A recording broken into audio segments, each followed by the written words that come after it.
Just as a disclaimer, this is going to be a longer video. So grab your popcorn, snacks, blanket drinks, tea, coffee, whatever it is you drink or snack on, and let's get right into it. Hey, what's going on, everybody? This is Tyrone back with Tech Life. And here I have a great article for you guys as a placeholder from the channel's future. I'll leave a link to it in the description so you guys could check it out. So the title of this video is going to be the truth about T-Mobile. And the reason I chose that title, because we really need to, temper our expectations and think about T-Mobile differently. Really do. We really do. It's no longer the same company, and I want to set the expectations moving forward. Right? Because if you listen to their corporate talk, you will continue believing that the Un-carrier is still here, that they're going to do this, that, and the third, and it's just no longer the case.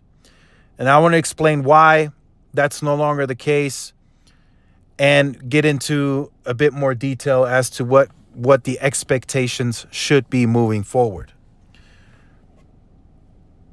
So what you're seeing on screen, might T-Mobile buy Frontier Communications? That's part of the reason why T-Mobile is no longer what they were, right? The Un-carrier.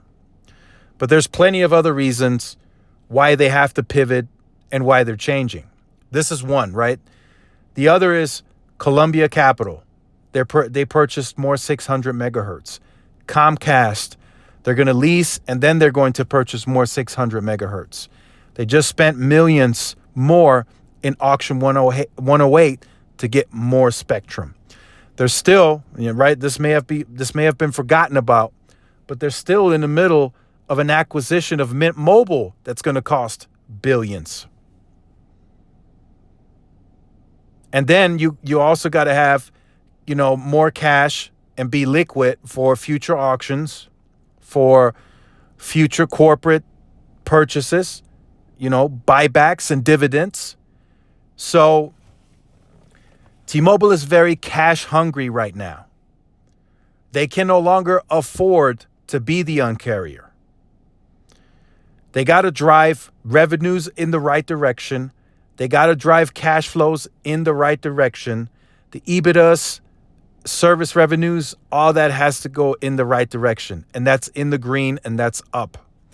And the only way to do that is for your base to pay more. It's the only way they can do it. They need to make more money so they can comfortably buy more spectrum, buy a company if they choose to, or lease, whatever the case may be, and still do share backs and a dividend. And that's a big one, right? For an example, Verizon and AT&T don't even do both. So in that sense, T-Mobile is already cash intensive. Even before we get the final, update on what's going to happen with Frontier. Is it T-Mobile? Is it somebody else? They already have a lot of assets that they're buying. Excuse me. So they got to have the balance sheet to really support everything that they want to do. And in order to do that, right, and they have corporate strategy meetings. They know some of the moves and plans that they're going to make like next year and the year after even. Like, hey, we're going to go buy this company. Hey, we're going to get this spectrum. Hey, we're going to do this. They already know that. So they have to prepare for those moves now. And one of the indications was the forced migrations. That would lead to T-Mobile making more money. In some cases, it was a $5 raise per line. That's a pretty hefty increase. If you have 6-7 lines, you could be seeing a different bill. So they're going to try to do any and everything to start making more money. So get ready for that. The Un-carrier days are over. No matter what they tell you, they might throw in a move or two that's Un-carrier-like. Like instead of giving phone financing for 36 months, they do it for 24 months, right? But that doesn't really benefit the consumer. Yes, it allows them to get the phone quicker and upgrade quicker, but it doesn't save them any money. Like the moves that they used to do in the uncarrier days, that would save money. That was cheaper. That was a pain point. Going from 36 to 24 months, I don't know if that was really a pain point.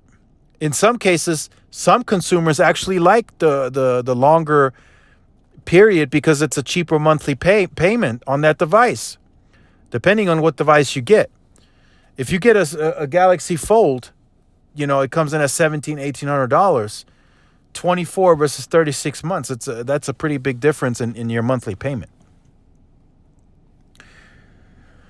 So that's just the truth about T-Mobile and where they stand. They are money hungry.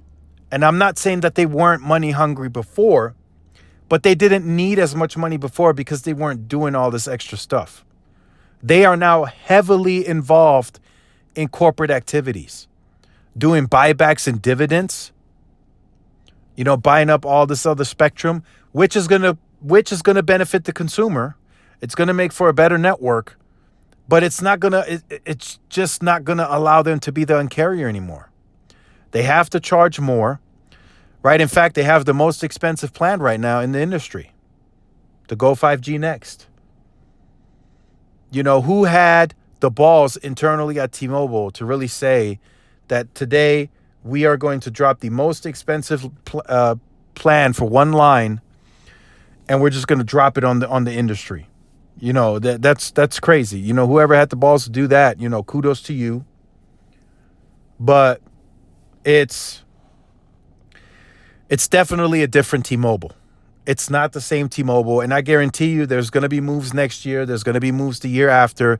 That's even going to just make it more uglier for the consumers that have been with T-Mobile under the Un-carrier. Because under the Un-carrier, it really stood for something. It really meant something. It really pushed the brand to the next level where it needed to be. But even during that era, right, during the Un-carrier era, they really didn't make money. Yes, they had enough to support the business. Yes, they had a decent amount to invest into the network, but they weren't really making money, right? They were cutting a lot of corners. They weren't doing backup generators. They weren't doing fiber to sites in some areas where it just wasn't cost beneficial. So they were doing microwave backhaul. So, that stopped during, now that they had the merger completed, they got the more money, that stopped. But they need to make more, right? They want to get into fiber.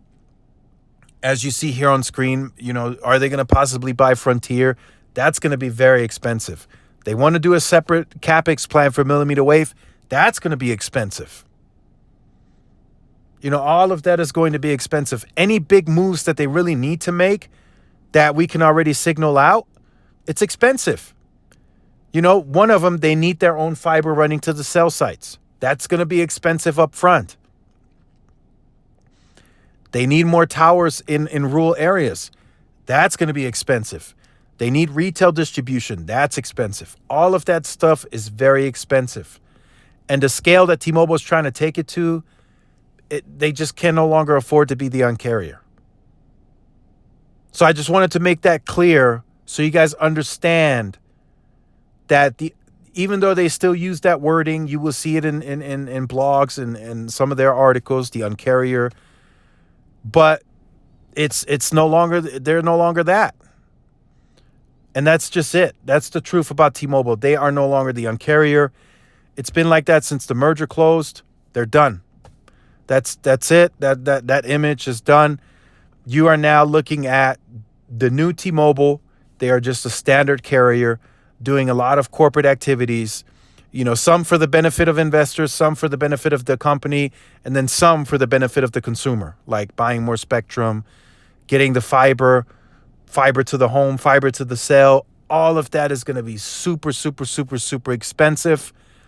And it's going to come at the tab of the consumer. at some point in time.